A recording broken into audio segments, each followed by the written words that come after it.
오늘 이야기하려고 하는 부분은요, 일본이라고 하는 나라가 사실은 알고 보면 우리 조상들이 개국한 나라인데, 개국한 나라인데, 이후에 어떻게 이렇게 달라졌을까? 우리하고는 전혀 다른 모습으로 다른 문화를 갖고 있는, 아주 생소한 나라로 바뀌게 되는 과정을 한번 추적해 보려고 합니다. 사실상 일본과 한국은 뭐 거의 지척에 있는, 그래서 이 바다를 건너서 이 스시마라고 하는 대마도를 거쳐서 큐슈, 그리고 또는 이제 동해안 쪽에서 이제 여기 이즈모라고 하는 곳, 그리고 또 좀 더 위쪽에서는 여기 이 트루가라는 곳을 통해서 수도 없이 들락날락하면서 여기에 우리 조상들이 살면서 결국은 야마토 정권, 다시 말해서 예모토 정권의 그 핵심 지도층이 되어서 이어지다가 드디어 이제 반도 백제가 여기서 이제 663년을 기점으로 이제 끝나요. 660년에 끝난 게 아니라 660년은 이제 의자왕, 마지막 왕인 의자왕에 끌려가는 해이고, 그 의자왕의 나라인 백제를 살리기 위해서 열도에 있었던 백제 세력이 구원군을 보내서 여기 28,000명에서 38,000명을 보내서 이 백촌강에서 전투를 벌이지만 결국은 이제 신라와 당나라의 연합에 의해서 결국은 패망하고 망하고 돌아오게 돼요. 그게 이제 663년이라 이 말이에요. 이때가 이제 새로운 변화의 시작점입니다. 다시 말해서 이전까지는 이제 고대 시대로 보고, 고대 시대에 백제 반도에 있었던 백제나 그리고 이 백제는 처음에는 이 한강 유역에서 시작을 했지만 결국은 위에서 내려오는 고구려에 의해서 축소되고 해서 땅이 좁아지는 반면 이 열도 땅으로 넘어간 백제인들의 땅은 넓어졌단 말이죠. 그래서 이 큐슈에서 시작해서 여기 이 오사카, 나라, 교토 이 지역을 이제 지배하고 여기서 이제 삶의 터전을 갖고 있었는데, 결국은 이제 반도 백제가 멸망하고 난 시점이 이 대륙에서는 당나라라고 한 나라, 그리고 그 이전에 수나라라고 하는 나라. 이때부터 이 열도에 있었던 백제의 통치자들, 그리고 할 수 없이 부득불 반도에서 백제가 멸망하였으므로 결국은 이제 이 반도는 포기해버리는 거죠. 더 이상 여기다 기대감을 갖지 않고 이제 두 팔이 한 팔로 바뀐 거예요. 왼쪽 팔이 이제 잘려져 나갔고 오른팔에 이제 힘을 집중하게 되는 거죠. 그게 이제 700년대의 시작이에요. 그거를 이제 나라의 시대라 그래요. 헤이조교의 시대라 그래요. 헤이조교의 시대가 임박했을 때, 다시 말해서 600년대 말 700년대 초반의 상황은 이 수도 없이 이 당나라와 수나라를 드나들었던 선박들이, 다시 말해서 견당사, 이 선박들이 이 대륙을 오가면서 새로운 세계를 본 거죠. 특히 이제 당나라 시대에 이 당나라의 수도인 장안성의 규모를 보고 감탄한 나머지 이제 이 이후에 이제 668년에 여기 고구려도 멸망하면서 이 607, 80년대를 맞이하면서 우리 조상들은 세계관이 달라지기 시작하는 거예요. 당나라급으로 바뀌기 시작하는 거죠. 그래서 이제 처음으로 만든 공식적인 세계적인 수도가 바로 이 나라 분지 위쪽에 지금의 나라역, 그리고 나라역을 기준으로 해서 서쪽을 중심으로 헤이조교라고 하는 왕궁을 짓는데, 그 규모가 4.2km 곱하기 4km예요. 굉장히 큰 궁을 짓고 나라의 시대를 시작을 합니다. 그리고 그것도 부족해서, 그것도 만족스럽지 않아서 이제 수십 년 후에 이제 800년대 가까이 되는 794년 이때 이제 교토의 시대를 열거든요. 다시 말해서 이 헤이안교 시대를 열어요. 헤이안교 시대. 그러니까 헤이안교 교토 시대를 여는 이들도 우리 민족의 조상들이에요. 헤이안교 시대를 여는 천황이 나중에 이제 천황이라고 명명하게 되는 이 천황 이름이 이 간무텐노예요. 환무천황인데 이 환무천황은 이제 추적을 해 올라가면 그 어머니 쪽이 백제예요. 백제인이에요. 백제계의 후손이에요. 어머니가 니가사라고 하는 이름을 갖고 있는 어머니인데, 예, 그리고 그가 이제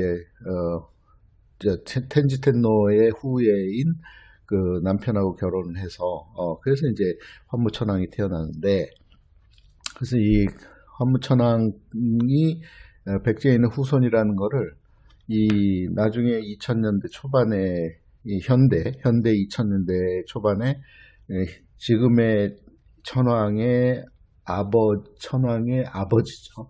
아버지가 밝혔어요. 나의 조상은 백제인이다.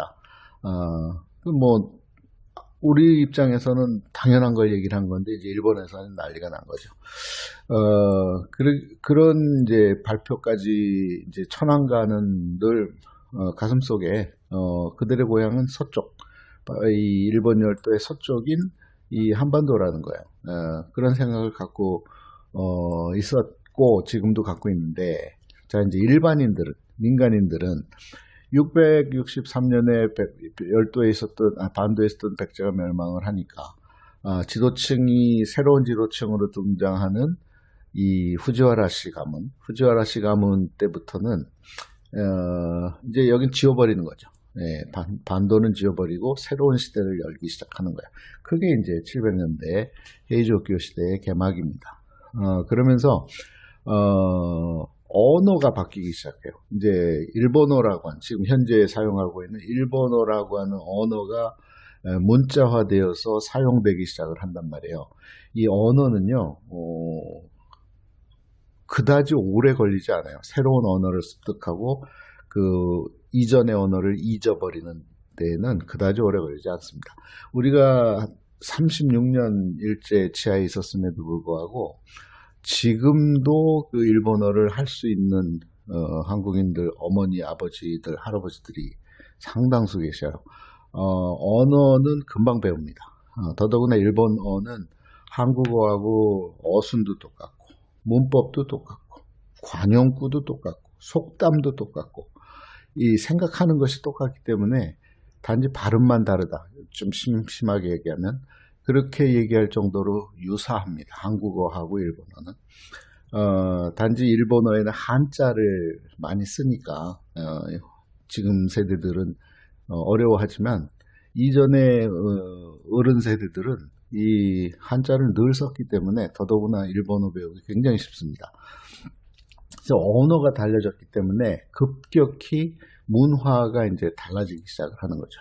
일단 식문화, 그 다음에 복식, 의복 문화, 특히 눈에 두드러지는 게 바로 이 복식 문화예요. 이 복식 문화는 한국은 한복이라 그러면 일본은 기모노다 이렇게 일반적으로 우리가 생각하잖아요. 우리가 간과하면 안 되는 게 있는 게 그 원재료는 동일하다.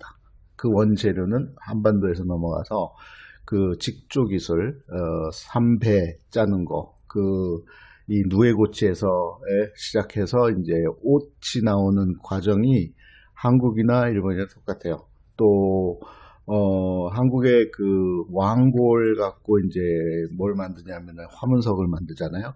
이 돗자리 이런 걸 만드는데 일본서는 왕골이 구하기 힘들기 때문에 이제 이구사라고 하는 그 왕골보다 훨씬 가늘고 약한 것을 갖고 뭘 만들었냐면 다다미라는 걸 만들었어요. 왜냐하면 일본은 습하기 때문에 그래서 이 다다미를 만들어서 그거를 이제 규격화시켜서 다다미 문화가 등장하는 거예요. 일본에. 재료는 다르지만 만드는 과정은 똑같아요. 재배해서 그것을 갈라서 말려서 그것으로 이제 옷감 만들듯이 그렇게 이 다다미를 만드는 과정이 똑같아요. 왕골 만드는 거하고, 그러니까 화문석 만드는 거하고, 그러니까 재료가 똑같아요. 모양새가 바뀐 거예요. 일본식의 의복, 한국식의 의복, 이렇게 모양새가 바뀐 거고, 그 다음에 이제 눈을 두드러지게 나타나는 게 이제 일본 무사 시대가 오면은, 예, 머리를 이렇게 보기 흉할 정도로 이렇게 밀어버리고 가운데 상투 같은 거 하나 딱 만들잖아요.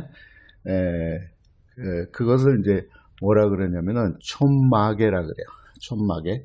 그거 왜 생겼냐면, 이제 일본에다가 한국이 이제 옛부터 뭘 보내줬냐면은 지배층에 대해서는 관모를 보내줬잖아요. 이 관모를 이제 고정시켜야 되는데, 밖으로 지금처럼 이 끈으로 매면 보기 흉하잖아요. 이 관모를 안에서 딱 끼울 수 있도록 만들어 놓은 게 그게 촌막이에요. 근데 이제 그러니까 상류층, 지배층에서나 할 수 있었던 건데, 민간인들이 보고는 자기도 하고 싶은 거예요.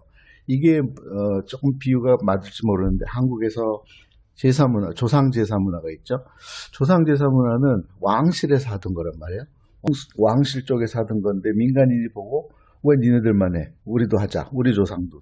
나의 아버지, 어머니도 하자. 그래서 제사문화가 일반인에게 완전 정착된 것처럼, 일본의 그 촌마개라고 하는 것은 원래는 상류층, 지배층, 관모를 쓰던 사람들이 사용하는 건데, 일반인들이 그거를 나중에 무사계급이 등장하면서 누구나 그거를 하게 되잖아요. 특히 무사층에서. 그러니까 그건 한국에는 없는 거예요. 그러니까 이제 전혀 다른 이질적인 문화가 형성이 되는 거죠. 식문화도 그래요. 식문화도 일본은 바다가 온통 바다잖아요. 바다니까 해산물이 풍요롭단 말이죠. 근데 그 해산물을 장기간 보관하기 위해서 이제 만들어지는 게 이제 절이는 문화인데, 사실은 김치 문화가 한국에서 먼저 있었고, 일본 가서도 이제 일본도 이제 절이는 문화 중에 백김치를 절여서 그걸 특산품으로 팔기도 하고, 근데 무엇보다도 생선을 절여서 오랫동안 보관하고 먹을 수 있도록 하다 보니까 생긴 게 이제 스시 문화가 생긴 거예요. 그러니까 이 살면서 생활 환경이 바뀌니까 새로운 문화들이 형성이 되어서 그게 고착화되면서 전혀 이질적인 전혀 다른 문화가 돼버린 거죠. 그러니까 시간이 지나면서 저 나라하고 우리나라는 생판 처음부터 다른 나라다 이렇게 판단하게 되는데 그건 오판이라는 거예요. 인류의 이동은 계속 이어졌고 추운 곳에서 따뜻한 곳으로 이동을 했고 좁은 곳에서 넓은 곳으로 편한 곳으로 이동을 했습니다. 그래서 이 백제인들이 반도에 있었던 백제인들이 일본 땅에 와서 드넓은 이 땅과 산과 물과 바다를 보고 여기 정착해서 산 거예요. 네, 한반도에 있었던 또 다른 고구려나 신라나 가야인들도 그렇지만 이제 660년대 말에 이제 반도에서의 대격변을 통해서 이 일본에 있었던 조상들의 생각도 바뀐 거죠. 그래서 새로운 국가 체계, 그래서 일본국이라고 하는 국가 체계를 만든 거죠. 그리고 이제 700년대 초에 다시 헤이조교 시대, 나라 시대 이후에 이제 좀 더 국가를 큰 국가로 만드는 게 헤이안교 시대, 다시 말해서 교토 시대인데, 그래서 거기서 수도가 무려 1200년 이상을 거기다 유지하게 돼요. 그렇다면 1200년간의 수도였다면 그 주변은 굉장히 발전된 문화를 갖고 있을 수밖에 없는 거죠. 그래서 이제 일본 문화가 한반도에 있었던 문화하고 아주 새로운 모습으로 등장을 하게 됩니다. 자, 이 근대화라고 하는 시점으로 시간을 옮겨가려고 그래요. 근대화, 그리고 서양의 문호 개방 되는 시점. 다시 말해서 이제 세계사로 넘어가는데요. 세계사의 큰 획을 긋는 시점은 1492년이라 그랬죠. 1492년에 이 리콘키스타가 이루어져요. 리콘키스타는 다시 말해서 이 페르난도하고 이스벨이 이 스페인을 다시 점령하는, 리컨커하는 이야기를 리콘키스타라 그래요.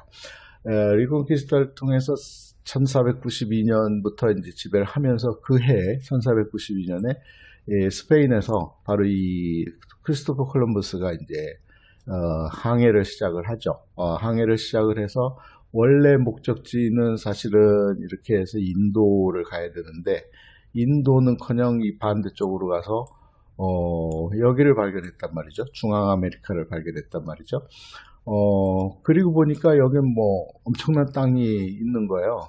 그래서 이제 이 포르투갈하고 옆에 있던 포르투갈하고 항상 경쟁 구도였던 스페인이 협정을 하나 맺어요. 그 협정이 뭐냐면 여기 이제 경도로 46도인가 그래요. 여기를 기점으로 요 46도 여기 요 부분을 이제 종으로 갈라서 북에서 남으로 갈라서 이 브라질의 일부를 포함하는 여기부터는 포르투갈이 점령을 하고 포르투갈의 점령지로 인정하고 그리고 여기서부터 서쪽 대서양 지역은 이 남미, 북미, 중미는 스페인이 점령하는데 서로 동의한 협정이 있어요. 그게 이제 발효가 되면서 이 스페인은 중미, 남미, 북미 쪽으로 방향을 틀고 그리고 포르투갈은 이 아프리카를 넘어서 아시아 쪽으로 진출을 하게 돼요. 아시아 쪽으로 진출하는데 중요한 여기에 해협이 하나 있어요. 이게 이제 말라카 해협인데 말라카 해협 가끔씩 비행기도 떨어지고 하는 곳인데 이 해협이 굉장히 중요한 해협이에요. 말레이시아하고 이 인도네시아 자카르타 이 위쪽 요 말라카 해협을 통과해야 이제 필리핀으로 가고 그 다음에 통해서 이제 중국으로 가고 대만으로 가고 하거든요. 그래서 이 말라카 해협을 넘어서 포르투갈이 드디어 이 동쪽 끝 이제 태평양이 어디서부터 태평양이냐 할 때 대개 요 일본을 기준으로 해서 일본 서쪽은 인도양, 일본 동쪽부터 태평양 이렇게 보거든요. 스페인이 그렇게 협정을 한 적이 있어요. 그래서 사실상 우리나라는 인도양 안에 들어있다고 보는 것이 맞을 수도 있어요. 어쨌든 이 포르투갈이 끝자락인 바로 이 일본 땅에 도착을 합니다. 자, 이 사건이 이제 결국 대한민국하고 일본이 전혀 다른 길을 가게 되는 결정적인 사건이라고 볼 수 있어요. 자, 완전히 이제 세계의 움직임을 모르고 살고 있었던 한국, 조선, 그리고 일본 땅에 그 이전에 이제 전국 시대를 맞았던 이 막부 시대, 그리고 한국은 조선 시대. 이때 이제 포르투갈 선박이 큐슈에 들어와요. 큐슈에 들어오는데 어디 들어오냐면 바로 이 나가사키. 나가사키 들어와서 지금도 여기에 데지마라고 하는 이 외국인들만 거주할 수 있도록 별도로 섬을 하나 만든 게 있어요. 지난번에 갔다가 제가 찍어온 영상이 있어서 배경화면으로 넣어보도록 하겠습니다. 여기 와갖고 새로운 것들을 전달해요. 이 포르투갈 선박들이 이제 대항해 시대가 이제 열린 거죠. 대항해 시대를 시작한 것은 콜럼부스고 이어서 이제 포르투갈도 대항해 시대에 참여하게 되는데 그 이후에 이제 네덜란드가 참여하게 되고 영국이 참여하게 됩니다. 프랑스가 그 기선을 잡은 이들은 포르투갈이에요. 그러니까 포르투갈이 일본 땅에 도착을 합니다. 나가사키에 도착하고 여기에서 이제 그들의 문물을 전달하기 시작해요. 그게 난리가 난 거죠. 일본 땅에서는 이 촌막에 하고 있었던 무사들이 큰 선박이 나타나가지고 왔는데 전혀 언어도 다르고 생김새도 다르고 그런데 갖고 온 것은 또 특이하고 자 특이한 건 서너 가지 얘기해 드리면요. 포르투갈에서 가져온 것 중에 빵이 있습니다. 팡. 예, 지금도 불어로 오봉팽이 이 맨하탄 나가면은 이제 자주 먹는 그 빵가게 중에 오봉빵이 있거든요. 오봉빵. 한국에서 오봉빵이라는 단어를 쓰던데, 빵은 사실은 일본어 와서 팡이 한국 와서 빵 이렇게 바뀐 거예요. 그 시작점에 포르투갈이 있어요. 그 비슷한 게 또 하나 있어요. 템뿌라가 있죠. 템뿌라. 우리가 템뿌라 생각하면 그냥 무슨 튀김, 야채 튀김 이렇게 생각하는데 템뿌라의 어원을 아세요? 템뿌라는 포르투갈 사람들이 가져왔어요. 포르투갈의 종교는 뭐예요? 기독교죠. 스페인과 포르투갈 리콘키스타 했기 때문에 기독교입니다. 원래부터. 이 사순절이 되면, 봄이 되면, 사순절이 되면 고기를 먹지 못하는 한 40일간의 기간이 있어요. 그걸 이제 사순절 기간이라 그러는데, 고기를 안 먹는 이유는 이제 그 예수 그리스도의 그 죽으심, 다시 말해서 유월절과 그리고 부활절을 기다리는 기간이 이제 사순절인데, 그때는 고기를 못 먹거든요. 이 유럽에서는. 그게 이제 여기 일본에 온 포르투갈 기독교인들도 고기를 못 먹는 거예요. 그래서 템프라가 뭐냐면 temporarily 당분간 고기 못 먹어 이 말이에요. 그러니까 고기를 빼고 음식을 해야 되니까 이제 야채를 중심으로 해서 튀긴 음식, 그게 템프라입니다. 그게 템프라의 유래가 그래요. 포르투갈에서 넘어온 음식이에요. 템프라도. 그 다음에 또 뭐가 있냐면 결정적으로 이 조총이 있어요. 조총. 철포라 그러는, 태포라 그래요. 우리가 무대뽀로 뭐 한다 이 말 쓰죠. 그 일본 말입니다. 저 사람 참 무대뽀야. 무대뽀, 태포가 철포예요. 총이에요. 그러니까 뭐 앞뒤 안 가리고 일한다 뭐 이런 뜻인 것 같은데, 하여간 이 태포가 있어요. 철포. 이게 조총이에요. 조총을 이제 이 예수의 선교사, 이 포르투갈이 일본에 와서 온 이유는 기독교를 전파하기 위해서 온 거예요. 기독교를 전파하기 위해서 예수의 선교사들이, 예수의 선교사들의 시작은 프랑스입니다. 프랑스의 파리예요. 파리에서 잠깐 짚고 넘어갈게요. 프랑스의 파리, 지금의 그 몽마르트 언덕, 몽마르트 언덕 가면은 베드로 성당이 있어요. 이 베드로 성당에 가면 예수회가 만들어진 성당이에요. 거기가.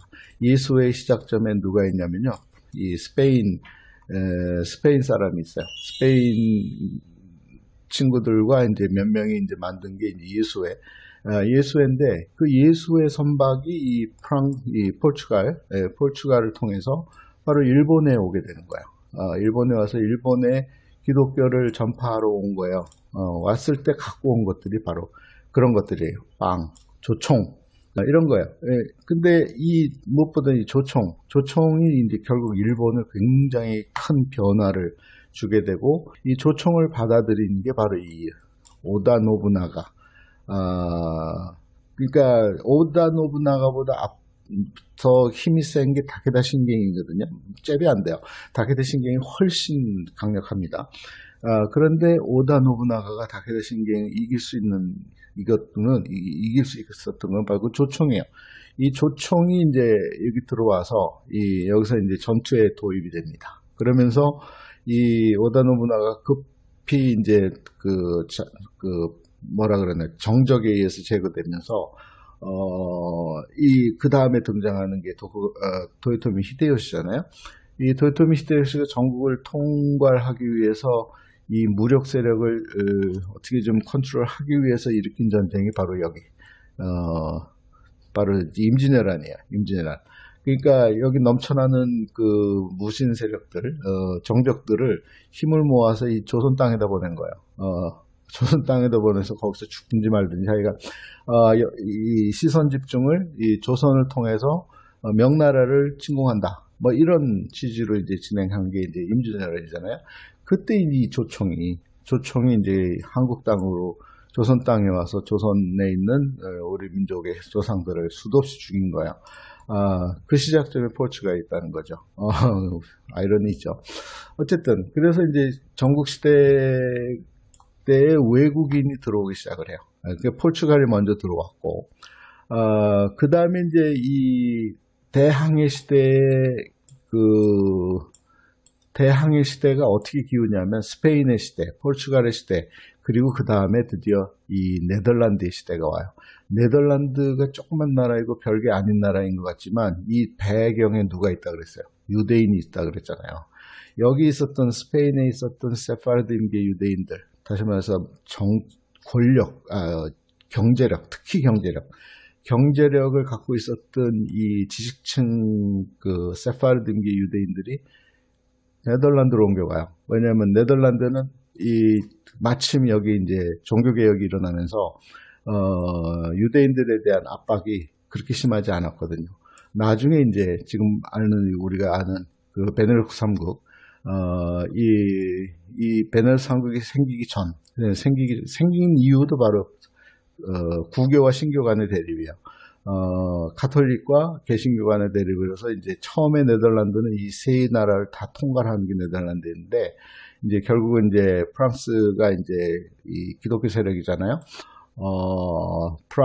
누구냐 하면 바로 이태리의 그 유명한 가문, 메디치 가문의 후반부의 권력의 핵심이었던 바로 이 까트린느가 이제 여기 프랑스 1세 며느리로 오면서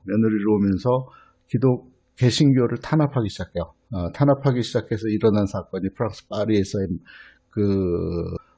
노틀담 성당 앞에서 그 개신교도들을 대학살하는 사건이 일어나잖아요. 그게 이제 파급이 이제 네덜란드까지 이어져요. 그래서 이제 전쟁이 일어나고, 프랑스 네덜란드 전쟁이 일어나고, 그렇지만 그게 일어나기 전에 유대인들이 네덜란드로 갔고, 분쟁이 일어나니까 점점 북쪽으로 하지, 암스테르담을 유대인들이 장악을 해요.